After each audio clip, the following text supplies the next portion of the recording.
Albert Einstein once said, everybody's a genius. But if you judge a fish by its ability to climb a tree, it will live its whole life believing that it is stupid.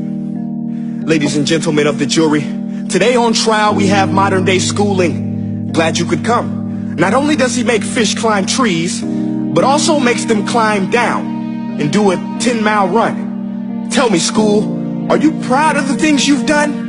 Turning millions of people into robots, do you find that fun? Do you realize how many kids relate to that fish swimming upstream in class, never finding their gifts, thinking they are stupid, believing they are useless? Well, the time has come, no more excuses. I call school to the stand and accuse him of killing creativity, individuality, and being intellectually abusive. He's an ancient institution that has outlived his usage. So, Your Honor, this concludes my opening statement, and if I may present the evidence of my case, I will prove it. Proceed. Exhibit A. Here's a modern day phone. Recognize it? Here's a phone from 150 years ago. Big difference, right? Stay with me. Here's a car from today, and here's a car from 150 years ago. Big difference, right? Well, get this. Here's a classroom of today, and here's a class we used 150 years ago. Now ain't that a shame? In literally more than a century, nothing has changed. Yet you claim to prepare students for the future? But with evidence like that, I must ask, do you prepare students for the future or the past?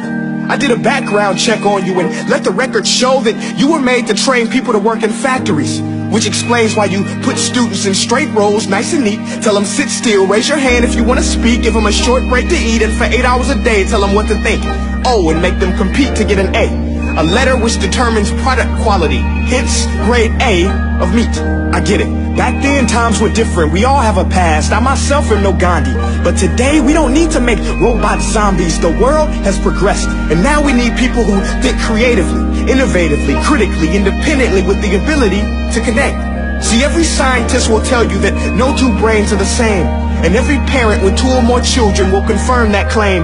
So please explain why you treat students like cookie cutter frames or snapback hats, giving them this one-size-fits-all crap. Watch your language. Sorry, Your Honor, but if a doctor prescribed the exact same medicine to all of his patients, the results will be tragic. So many people will get sick, yet when it comes to school, this is exactly what happens, this educational malpractice, where one teacher stands in front of 20 kids, each one having different strengths, different needs, different gifts, different dreams, and you teach the same thing the same way?